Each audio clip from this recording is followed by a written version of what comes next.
Mutual fund industry sir अभी किस तरीके से इवॉल्व कर रही है? नए नए प्रोडक्ट कैटेगरीज इवॉल्व हो रही है। इंडस्ट्री थोड़ा passive investment from active to passive की तरफ जा रही है। इन्वेस्टमेंट के लिए नए नए सेक्टर्स ओपन हो रहे हैं, जैसे ईवी सेक्टर है या एआई है। 4 से 5 ऐसे कौन से पैरामीटर्स है कि अगर कोई लेमैन इंसान देख रहा है तो उसको बेसिस पे वो प्रेडिक्ट कर पाए कि कंपनी अच्छा परफॉर्म कर रही है या अंडर परफॉर्म कर रही है? वो देखिए, म्यूचुअल फंड में आप पहले देख लो खानदान के साथ, यस सर। माने फंड हाउस कौन है, हाँ ब्रांड है। Yes sir. दूसरा देख लो फंड की क्या पेडिग्री है, वो 5 साल 10 साल 15 साल 20 साल। तीसरा वो फंड मैनेजर कौन है, हाँ। उसकी क्या कंसिस्टेंसी है। So sir, it means like you don't have to be smart, you have to be just you patient. Have to be patient. मूर्ख ज्यादा पैसा बनाएगा, हाँ हाँ। Intelligence do not pay, True patience sir. Pays. True. Yes sir. So guys, let's continue the vibe of this amazing day. We have got Yogesh Paranjpe sir from HDFC Mutual Fund. So sir के कुछ industry lessons की insights and दूसरी चीज़ों से आपको काफ़ी valuable insights मिलेगी। So sir first of all mutual fund industry sir अभी किस तरीके से इवॉल्व कर रही है, उस पर सर आप बताइए। नए नए प्रोडक्ट कैटेगरीज इवॉल्व हो रही है। सेबी ने तो ऑफकोर्स कुछ कैटेगरीज में हमको बांध दिया है, यस सर। और उसके अलावा नए फ्रेश थॉट्स आ रहे हैं इंडस्ट्री में। इंडस्ट्री थोड़ा passive investment from active to passive की तरफ जा रही है। नए नए आइडियाज़ आ रहे हैं। Yes sir. इन्वेस्टमेंट के लिए नए नए सेक्टर्स ओपन हो रहे हैं, जैसे ईवी सेक्टर है या एआई है। ये पहले नहीं था। तो फंड्स भी ड्राइंग बोर्ड पे जाके अपने प्रोडक्ट में इनोवेशंस ला रहे हैं, इंग्रेडिएंट्स उसमें डाल। एंड सर अभी इमर्जिंग इंडस्ट्रीज़ की अगर बात करें तो आपको क्या लगता है कि सबसे ज़्यादा पोटेंशियल है? पोटेंशियल देखिए, अभी हम बात कर रहे हैं नॉन कन्वेंशनल एनर्जी की, रिन्यूएबल एनर्जी। तो मुझे लगता है सोलार है, ईवी है, ग्रीन हाइड्रोजन है। इसमें अगले 10 15 20 सालों में बड़ा काम होना है। Yes sir. तो जो ट्रेडिशनल हमारे मैन्युफैक्चरिंग या सर्विस या आईटी या फार्मा ये थे, इसमें भी एक एक्सटेंडेड वर्जन्स आ रहे हैं। और ये नई जो मैं कहूँ रिन्यूएबल एनर्जी एक नया थी, मुझे लग रहा है बड़ा होने वाला है। ओके हाँ। एंड सर जैसे अलग अलग म्यूचुअल फंड्स हैं, अलग अलग कंपनीज ऑफर करती हैं, तो सर एक एक्सपेक्टेड रिटर्न एग्जैक्टली क्या होना चाहिए? जैसे सर हर म्यूचुअल फंड के अलग अलग है। अगर कोई नया इंसान इन्वेस्ट कर रहा है तो क्या एक्सपेक्ट करना चाहिए मार्केट से? देखिए, ऐसा है कि आपके जो इकोनॉमी का, अगर हम पिछले 40-50 सालों के जो कालखंड है, यस सर, उसको मैं 10-10 साल के टुकड़ों में अगर ब्रेक करूँ, और उन 10 सालों में अगर आपकी इकोनॉमी, आपकी अर्थव्यवस्था का अगर मैं expansion yes sir value terms में देखूँ, तो अमूमन क्या होता है, एक काल में पहले हमारा इन्फ्लेशन बहुत हाई होता था, या 8-9-10%, और हमारा जो रियल जीडीपी ग्रोथ होता था वो 4-5-6%। तो 4-5-6 को 9 से मिला दो तो 13-14। Yes sir. अब आगे क्या हुआ कि हमारा जो जीडीपी, रियल जीडीपी ग्रोथ है वो 6.5-7% की तरफ बढ़ गया, और हमारा इन्फ्लेशन धीरे धीरे नीचे आ गया 5-5.5-6। इसको आप वापस जोड़ दो तो 12-13%। तो जो डिकेडल ट्रेंड लाइन बनती है, yes, sir. वो 12-13-14% की ट्रेंड लाइन बनती है, जिससे अर्थव्यवस्था एक्सपांड करती है। ओके। और इतना ही म्यूचुअल फंड के निवेशकों को म्यूचुअल फंड से रिटर्न्स एक्सपेक्ट करना चाहिए, 12 से 14। ओके। आगे चल के जैसे जैसे हम एक डेवलप्ड नेशन की तरफ जाएंगे, हमारी रियल जीडीपी भी कम होगी। हाँ। जो अभी 25-30-40 साल आगे है, Yes, sir. जब हम विकसित देश बन जाएंगे, 2047 में माननीय प्रधानमंत्री कह रहे हैं विल बी डेवलप्ड इकोनॉमी, उसके बाद की बात है। पर तब तक तो ये 12-13-14% ओके। एंड से एक टर्म काफ़ी फेमस है, value investment. So value stock को सर पिक कैसे कर सकता है अगर कोई नया इंसान है? वैल्यू इन्वेस्टमेंट सर क्या है? वैल्यू इन्वेस्टमेंट क्या है? जिन बिजनेसेस में ग्रोथ पोटेंशियल है, या वो किसी कारण से किसी पीरियड में वो परफॉर्म नहीं कर रहा है, तो म्यूचुअल फंड में 2 चीज़ें होती है, एक सेंटिमेंट्स प्ले करता है, हाँ। और एक फंडामेंटल। Yes sir. वो फंडामेंटल तो स्ट्रांग है, बट सेंटिमेंट या इमोशंस वीक है उस सेक्टर के लिए या उस कंपनी के। Yes sir. तो quality companies, quality management with growth prospects अगर अंडर वैल्यूड मिल रही है, और वो स्टॉक अगर कोई पिक करता है, तो वो वैल्यू इन्वेस्टमेंट। मतलब इंट्रिंसिक वैल्यू उसकी कम होनी। इंट्रिंसिक वैल्यू है, हाँ। बट आज मार्केट वैल्यू में ओके। उसकी स्ट्रेंथ है, उसके हाँ। बिजनेस में स्ट्रेंथ है, उसकी कंपनी में स्ट्रेंथ है, उसकी ग्रोथ की स्ट्रेंथ है। But for some period, for some reason, वो उस पीरियड में प्राइस परफॉर्मेंस देखिए, इवेंचुअली हम लोग कहते हैं equities are slaves of earnings, है ना। अगर प्रॉफिट ग्रोथ है, Yes, sir. उसकी गुलाम है यस सर। इक्विटी के प्राइसेस। इवेंचुअली आप किसी भी शेयर को 10 साल 15 साल 20 साल के ऊपर तोड़ के देखो, तो उसका अगर प्रॉफिट ग्रोथ 18% होगा, तो उसका शेयर प्राइस का ग्रोथ भी उसके आसपास ही होना चाहिए। Yes sir. तो कभी कभी आता है, जैसे कोविड का पीरियड था या ग्लोबल फाइनेंशियल क्राइसिस था 2007-8 का, या उसके पहले टेक्नोलॉजी बबल का क्राइसिस था, यस सर। वो टाइम पे फंडामेंटल डिस्टॉर्ट नहीं होते company, but sentiment distort, okay तो बाजार 10, 20, 30, 40, 50% तक नीचे आ जाता है और इंडिविजुअल कंपनीज में। ओके वो टाइम होता है जब good quality businesses, good growing businesses आपको डीप वैल्यू पे मिल जाए। ओके। एंड सर जैसे अपन फंडामेंटल एनालिसिस की बात करते हैं, सो सर आप 4 से 5 ऐसे कौन से पैरामीटर्स हैं कि अगर कोई लेमैन इंसान देख रहा है तो उसको बेसिस पे वो प्रेडिक्ट कर पाए कि कंपनी अच्छा परफॉर्म कर रही है या अंडर परफॉर्म कर रही है? वो देखिए, म्यूचुअल फंड में हमको इसकी कोई ज़रूरत हाँ। अमूमन पड़ती हाँ, नहीं है, वो because काम yeah. फंड मैनेजर का हम दे देते हैं। तो मैं तो कहूँगा कि आदमी को इस पछड़े में पड़ना नहीं चाहिए। हाँ। स्टॉक सिलेक्शन के म्यूचुअल फंड में आप पहले देख लो खानदान के साथ, यस सर। माने फंड हाउस कौन है, हाँ ब्रांड है। Yes sir. दूसरा देख लो फंड की क्या पेडिग्री है, वो 5 साल, 10 साल, 15 साल, 20 साल। अब तो हमारी इंडस्ट्री में 25 और 30 साल के भी लंबे काल अवधि के कम से कम 10-12 फंड हो चुके हैं। हाँ तो हमें कहीं बाहर देखने की ज़रूरत नहीं है, कोई भी फंड हाउस उठा के देख लें पुराना और उसके फंड्स देखें। तीसरा, वो फंड मैनेजर कौन है, हाँ। उसकी क्या कंसिस्टेंसी है, कितने साल से उस फंड को देख रहा है, उसकी हिस्ट्री क्या कितने है? साल का उसका अनुभव है, उसने कितनी तेजी मंदी देखी है। तो म्यूचुअल फंड के बाहर कहीं जाने की ज़रूरत नहीं है। मैं 25 साल का अनुभव रखता हूँ और मैंने तमाम निवेश के जो हैं वो ऑप्शंस से म्यूचुअल फंड को कंपेयर करके देख लिया है। इससे अच्छा, म्यूचुअल फंड से अच्छा कोई निवेश है ही नहीं। ओके। ये मैं इसलिए नहीं कह रहा हूँ कि मैं म्यूचुअल फंड का एम्प्लॉय, मैं एक अर्थव्यवस्था, एक मैनेजमेंट का भी एम्प्लॉय हूँ। इससे अच्छा निवेश का ऑप्शन, बिकॉज सर कंपाउंडिंग वगैरह सब कंपाउंडिंग वंडर है सर। अभी आइंस्टीन ने कहा कि 8th wonder of the Yeah. World, तो उसका अनुभव करने के लिए हाँ। मेरे को आपको उतना रुकना है। Yes sir. तो सुबह सिक्का साहब ने कहा कि हमारे फंड हाँ, को सिक्का साहब। 30 साल हो गए, 10,000 लोग भी नहीं जिन्होंने 30 साल की यात्रा पूरी की।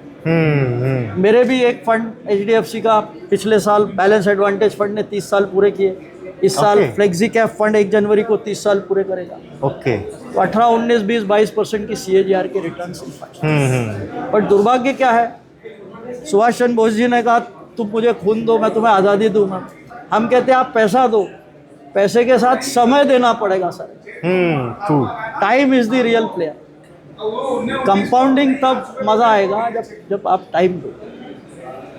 टाइम सही बात है सर। एंड सर अगर फॉर एग्जांपल किसी को म्यूचुअल फंड डिस्ट्रीब्यूटर बनना है या कुछ भी चीज़ें, तो सर उसके पाथ में क्या क्या चीज़ें आती हैं कि उससे सर ये पहले से ही पता हो कि इस इंडस्ट्री में आ रहे हैं, सो ये चीज़ें आपको फेस करनी पड़ेगी तभी आप इसमें आएँ? इंडस्ट्री की ग्रोथ फिनोमिनल है। Okay. मैं जिस साल आया 2000 में, इंडस्ट्री का AUM, टोटल AUM था 1 लाख करोड़। अच्छा।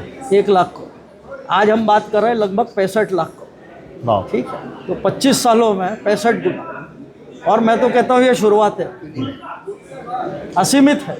और हमारे तो पॉपुलेशन का शायद 7-8% म्यूचुअल फंड में निवेश कर 60-70 करोड़ पैन है, उसमें से यूनिक पैन म्यूचुअल फंड में सिर्फ 5 करोड़। अभी आप देखिए यही 60 करोड़, 140 करोड़ की जनता है। Yes sir. अभी तो हमने सरफेस भी स्क्रैच नहीं किया। तो डिस्ट्रीब्यूटर अगर किसी को बनना है, अनंत संभावना है। सिर्फ थोड़ी पढ़ाई करे, अपने आप को थोड़ा अपग्रेड करे, जो आसपास के वातावरण में, अर्थव्यवस्था में जो घट रहा है, बाजार में जो घट रहा है, उसका नॉलेज गेन करता है। और ऑनेस्ट एडवाइस, इन्वेस्टर को अगर आपने नीड बेस्ड, उसकी नीड, आपकी नहीं, उसकी नीड के हिसाब से अगर आपने सही प्रोडक्ट दिया, उसके इंटरेस्ट को अगर आपने सामने रखा और उसको आपने टिकाए रखा। Yes sir. देखिए, एडवाइज़र क्यों जरूरी है, डिस्ट्रीब्यूटर क्यों जरूरी है? क्योंकि जब भावनात्मक आवेग आता है तो हम गलत निर्णय लेते हैं। Yes sir. 10 का 20 हो गया तो हमको लगता हमने खुदा पा लिया, निकल जाओ। या 10 का 5 हो गया तो भी हमको डर लगता हम निकल जाओ। तो इन आवेशों को नियंत्रित करने के लिए डिस्ट्रीब्यूटर जरूरी है। ओके। मैं यहाँ घूम रहा था, मुझे बड़ा आश्चर्य हुआ। अंदर तो हम वेल्थ क्रिएशन, धन की बात कर रहे हैं, और बाहर गीता का स्टॉल लगा हुआ है। ओके। आप शायद उस तरफ गए कि नहीं, कहा भगवत गीता दी जाए, ओके। तो वहाँ सब मिथ्या है। हाँ हाँ हाँ ठीक है, हाँ। यहाँ माया है, वहाँ सब मिथ्या है। हाँ। अंदर माया है, बाहर मिथ्या है। तो ये चीज़ नहीं है। गीता में जो सीखने योग्य बात है, जो श्री कृष्ण भगवान ने अर्जुन को कही है, एक सारथी की तरह, एक गाइड की तरह, एक एडवाइज़र की तरह, स्थित प्रज्ञ होना। True sir. स्थित प्रज्ञ होना, वो गीता से सीख। या आंधी आए, तूफान आए, भूचाल आए, निवेशक को स्थित प्रज्ञ होना। बाजार अभी भी पिछले 5-7 दिनों से रोज गिर रहा है, यस सर। पर बस सही। विचलित नहीं होना है।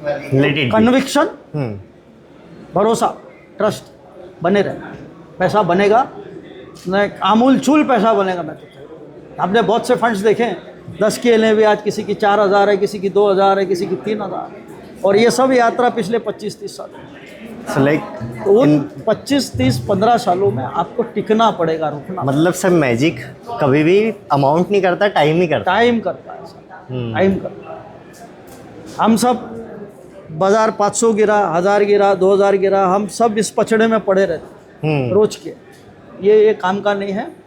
बाजार पिछले 1970 से 79 में सेंसेक्स बना, वहाँ से आज 80,000 की यात्रा कर चुका, wow, which is at the compounding of some close to 14-16. And it will keep, It will keep growing. It will keep growing. 14-15% से अगर कोई चीज़ ग्रो कर रही है तो हर 5 साल में वो डबल होगा। यस सर, सिंपल है फैक्ट, हाँ। मैथमेटिक्स है, कुछ नहीं।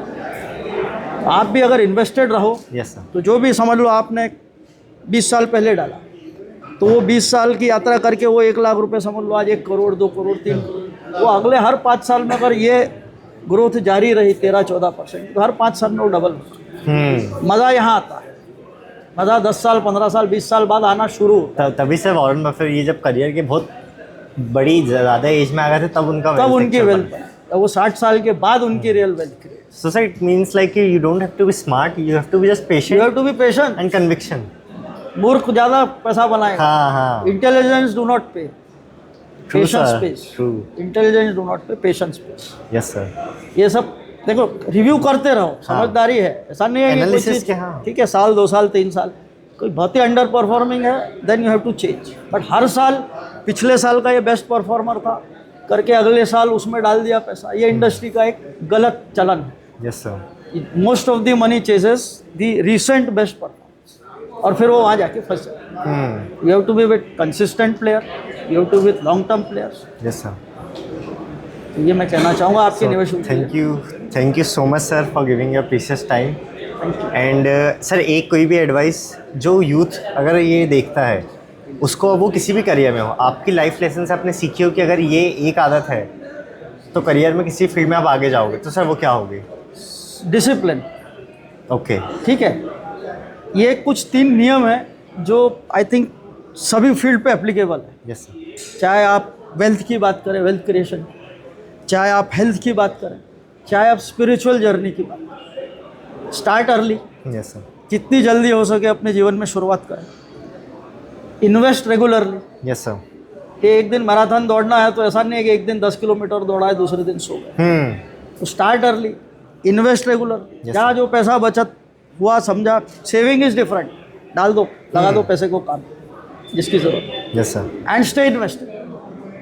जरूरत नहीं है पैसा मत निकाल, लंबा बने रहो, 10 साल, 15 साल, 20 साल, 25 साल। देखिए खोने को क्या है, अगर मान लें आपने 1 लाख रुपए लगाया तो थ्योरेटिकली आप कितना खो पाओगे? 1 लाख। हाँ। वो भी हुआ नहीं आता। हाँ, किसी म्यूचुअल फंड ने 1 लाख का 1 लाख से हाँ। नीचे नहीं किया, अगर कोई 10 साल रुक गया तो वो 1 का 2 ही किया हो। पर बनाने को कितना है? बनाने को Infinite. अनंत है, इनफाइनाइट।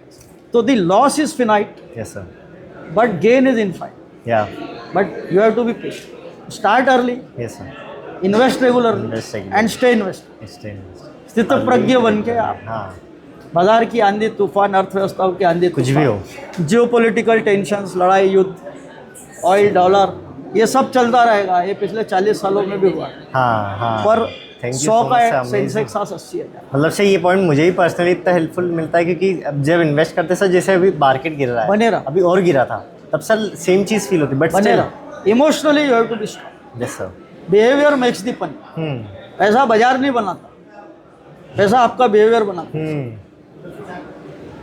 बाजार तो चल रहा है, यस सर, पैसा तो बाजार बना रहा है, पर उसमें मुख्य काम आपके बिहेवियर। यस सर, वो आप स्थित प्रज्ञ, गीता पढ़िए, Yes, sir. स्थित प्रज्ञ बनिए। एक लेसन, तो श्री कृष्ण डिस्ट्रीब्यूटर एडवाइजर की जरूरत वहाँ है। एक इंडिविजुअल इन्वेस्टर वो नहीं काबू करता, वो आवेगों में आ जाता है, दोनों साइड। तो ग्रीड और फियर जिसको हम कहते हैं, वो लालच और डर, ये दोनों पे काबू होना चाहिए। ट्रू सर, तब आप निवेश में आप जीत सकते हो एज ए निवेश।